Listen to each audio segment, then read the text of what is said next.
Hello everyone and welcome back. My name is Mr. Cobalt, and in this video I'm going to be going over how to read a graph in order to identify the order of a reaction, as well as to use the equation to solve the problem. So let's get into this.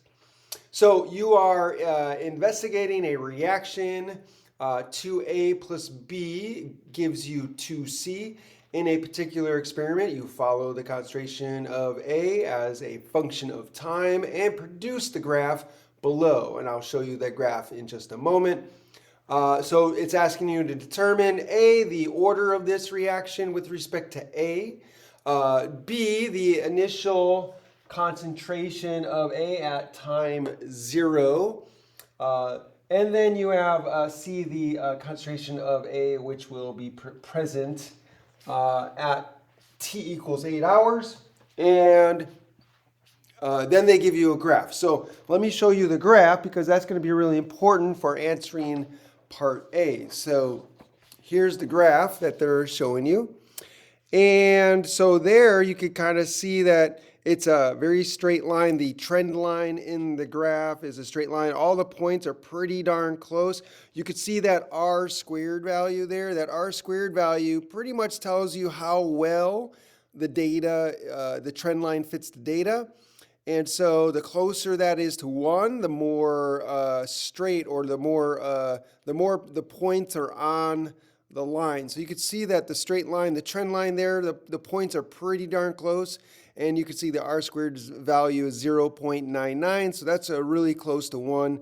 And so, so that gives you a straight line. And then they give you the equation of the trend line right there. I have that written on the board. But for the graph, we want to point out, what are they plotting? You'll see that they're plotting time in hours, and they're plotting the natural log of the concentration of A in molarity, right? So there, whenever you see a plot like that, you should be thinking integrated rate law.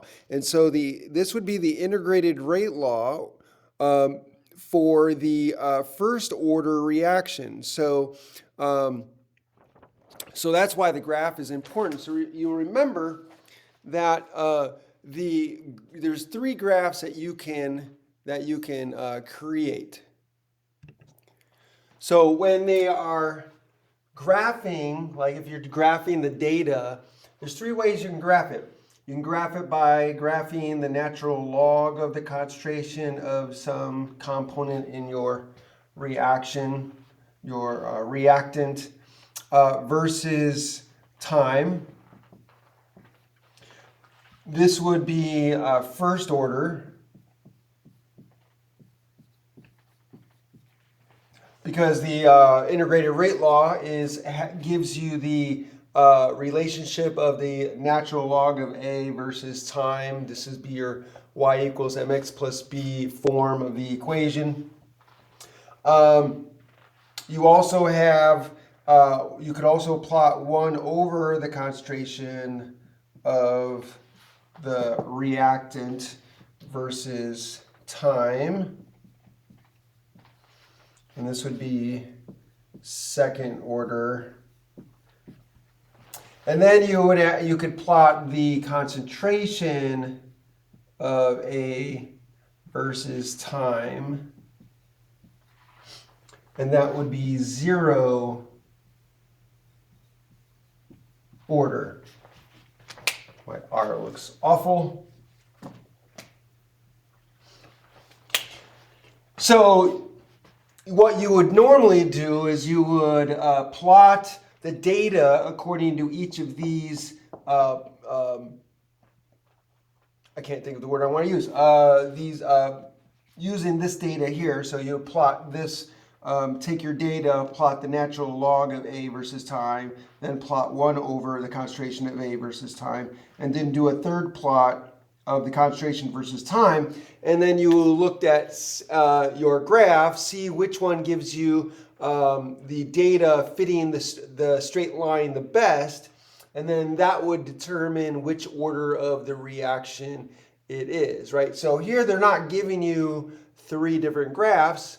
they're just giving you one graph. And so here, this is the one graph they're giving you.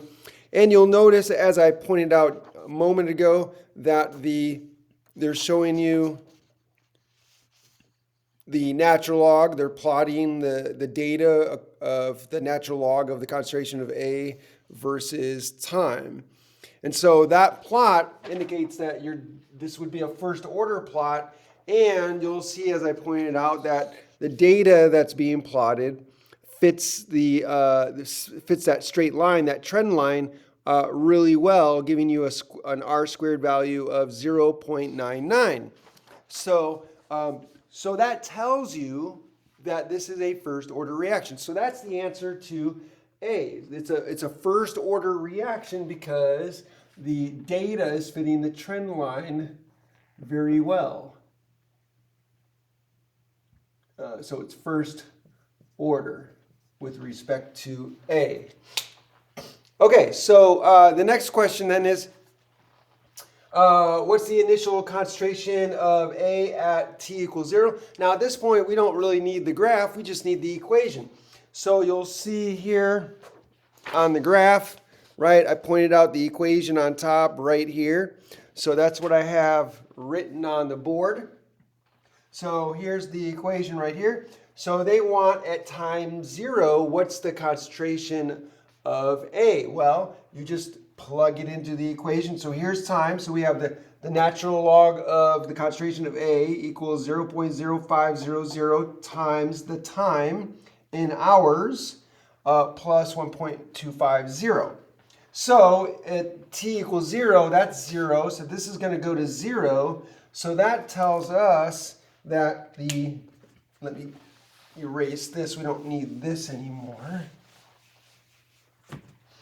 So that tells us that if this is 0, so we have ln concentration of A equals 0.0500 times 0, because that's what we're told. Time is equal to 0 hours plus 1.250. Well, this is going to go away, and so now we have the natural log of A. I know I wrote it differently, but it's the same. Natural log of A is equal to 1.250. And then you just undo the natural log by raising this to the power as a power of E, right? So then I just do E to the natural log of the concentration of A. Well, whatever you do to this side, you do to the other side. So that's going to be equal to E raised to the power of 1.250. This is going to cancel out. So having the natural log of something as a power of E basically cancels out the natural log in E, just like if you were to take the square root of a square or the square of a square root, they would cancel each other out and leave you with whatever number you have in the square root or the square. So then these are going to cancel out.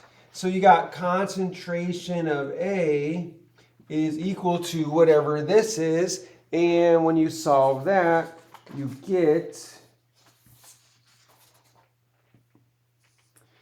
3.49. 3.49 for your answer.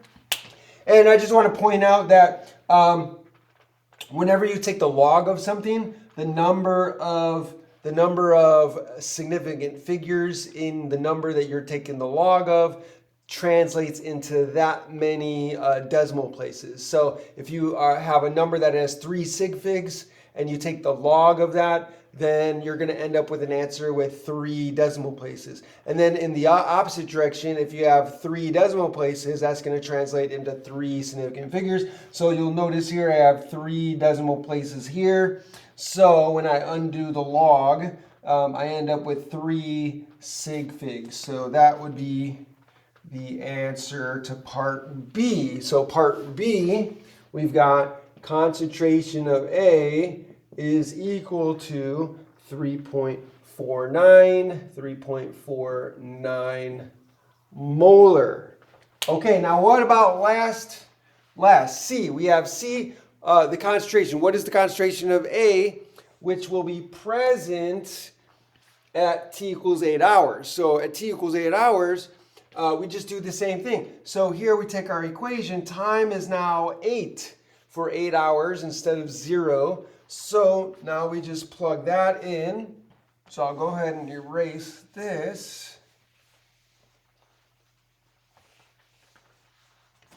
Okay, so I have the natural log of the concentration of A is equal to 0.0500, and then the time is going to be 8 hours.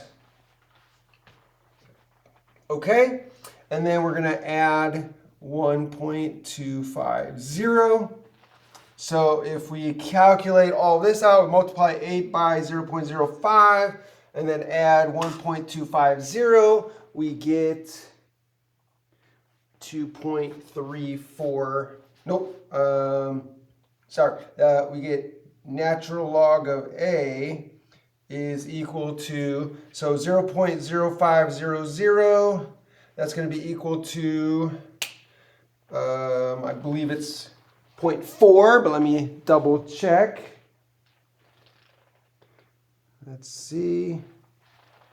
So 0.05 times A equals, yes, 0.4. So 0.4, and then plus 1.250. Add those together, and we get 1.650. And so that's equal to the natural log. So the natural log, just to kind of put this together, the natural log of the concentration of A is equal to 1.650. And once again, we want to undo the log by putting it as a power of E. So E to the natural log of concentration of A is equal to E to 1.650.